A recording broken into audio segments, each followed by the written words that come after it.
한때 아름다운 야경과 시민의 생명수로 관광객들로부터 찬사를 받았던 다뉴브강은 이제는 악취나는 하수구로 변했고, 길게 늘어선 강둑에는 노숙자들의 울긋불긋한 텐트가 셀 수 없을 만큼 거대하게 펼쳐져 있었다. 부다페스트의 상징과도 같았던 석조 오페라 하우스는 6개월의 리모델링을 통해 부유층을 위한 최고급 사립병원으로 변신해 돈을 벌었다. 그나마 최초의 목적과 의미를 보존하고 있는 건축물은 성 이슈트반 대성당뿐이었는데, 메리어트와 힐튼으로 이루어진 숙박 카르텔에서 주변 토지를 매입 후 호텔 체인으로 용도 변경을 시도했으나 로마 가톨릭의 무시하지 못할 압력과 경쟁자인 하얏트와 홀리데이인 카르텔의 정치권 로비로 막혀 대성당은 겨우 종교적 명맥을 유지할 수 있었다. 그가 다시 빌리스 센터를 찾은 것은 석 달이 지난 시점이었다. 초겨울 때 일은 폭설로 오피스 빌딩의 공사가 지연됐고 완공 스케줄을 맞추지 못하자 자신의 해고를 염려한 현장 소장이 노동자에게 2배의 임금을 주며 철야 작업을 강행한 것이다. 한 달 동안의 밤샘 공사로 예상치 못한 여윳돈이 생긴 그는 참새가 방앗간을 그냥 지나치지 못하는 것과 같이 자연스럽게 쇠체니 다리를 건넜다. 그는 심사숙고를 거친 끝에 조국을 지키기 위해 목숨을 걸고 임무를 수행하는 용감한 스파이 가상현실을 선택했고, 열흘 동안의 요금을 미리 지불하고 지구를 다 가진 듯한 만족스러운 표정으로 무의식의 세계로 빠져들었다. 미국과 소련의 냉전이 극에 달한 1970년대 후반 외부로 보이는 그의 직업은 소련 원자력안전위원회 소속의 전도 유망한 과학자였지만 실제 생업은 영국 정보부 소속의 비밀 업무를 수행하는 스파이였다. 최근 미국 고고도 정찰기의 사진을 분석한 영국 정보부는 모스크바 정북 쪽에 위치한 항구 도시 아르안겔스크주의 세베로딘스크 조선소에서 믿을 수 없을 만큼 거대한 잠수함을 건조하고 있다는 사실을 알아냈다. 해당 지역은 외국인의 접근이 허용되지 않는 폐쇄적인 군사도시였기 때문에 자유 진영에서는 어쩔 수 없이 그의 신원 노출을 무릅쓰고 조선소를 사찰하고 잠수함의 설계도를 몰래 빼내오라는 명령을 내렸다. 과학부 직속인 원자력안전위원회 소속이라는 것을 무기삼아 그는 중앙해군 엔지니어링 사무국을 통해 핵안전 불시 점검이라는 명목을 내세워 무난히 출입을 허가받을 수 있었다. 군시설 조선소와 건조 중인 핵추진 잠수함의 불시 점검은 통상적인 행정 절차였기 때문에 누구도 의심하지 않았다. 세베로드민스크에 도착한 그는 처음 일주일은 정상적인 안전 점검을 실시했고, 자신을 지원하기 위해 파견된 중앙해군 엔지니어링 사무국 직원들과 진탕 보드카를 마시며 친분을 쌓았다.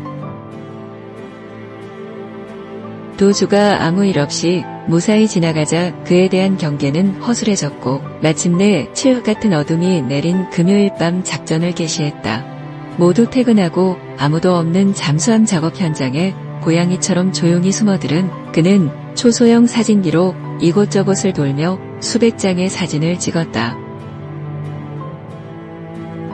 잠수함의 길이는 200m가 넘었고 탄도 미사일을 발사할 수 있는 사출구는 무려 30개였다. 지금 바라보고 있는 건조물이 인류 역사상 가장 큰 잠수함이라는 것을 그는 직감적으로 느낄 수 있었다. 잠시 후 현장을 무사히 빠져나온 그는 조선소의 통제권을 가진 해군 제독의 사무실에 은밀히 침투했다. 제독의 비밀 금고 보안 장치를 무력화시키고 배수량 26,000톤의 타이푼 잠수함의 비밀 설계도를 찾아낸 그는 크기와 성능에 한동안 입을 다물지 못했다. 최고 속도는 27노트로 인원 150명을 태우고 추가 보급 없이 최대 6개월의 잠항이 가능했으며 한미의 수상 비행정도 가지고 있었다. 심지어 잠수함 내부에는 승조원을 위한 사우나와 미니 수영장도 갖추고 있었다.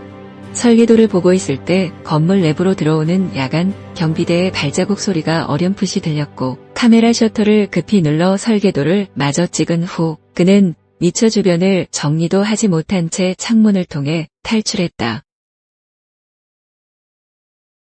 제독의 사무실에서 어질러진 흔적을 발견한 야간 경비대는 상부에 이를 즉시 보고했고 항구 도시 전체는 시끄러운 사이렌 소리에 휩싸였다. 미리 준비해 놓은 차량으로 카렐리아 공화국을 거쳐 핀란드로 도주하려던 그의 계획은 물 샐 틈 없이 철저한 국경 검문에 막혀 성공하지 못했다. 사방에서 적들은 그를 찾기 위해 혈안이 되어 있었고 영국 정보부는 적진에서 그를 빼내오기 위한 최후의 수단으로 수직 이착륙이 가능한 해리어 전투기를 출동시켰다. 새벽 3시 약속 장소인 시골 농가 헛간에서 숨죽이며 기다리고 있던 그에게 하늘에서 다가오는 해리어 전투기의 불빛이 보였다. 희망에 들뜬 그가 흰색 야광탄을 쏘아 자신의 위치를 알리려고 하는 순간 저 멀리 언덕에서 소련군 수백 명이 완전 무장을 한 채 장갑차를 타고 자신에게 다가오는 모습을 볼 수 있었다. 그에게는 신속한 의사결정이 필요했다. 처음 계획대로 전투기의 착륙을 기다릴 것인가 아니면 붉은 야광탄을 쏘아 이곳의 위험을 알려 전투기는 그냥 돌려보내고 미리 파악해놓은 비상 탈출구를 이용해 빠져나갈 것인가를 말이다. 지금 해리어 전투기와 내 목숨을 동시에 구할 수 있는 최선의 방법은 무엇인가?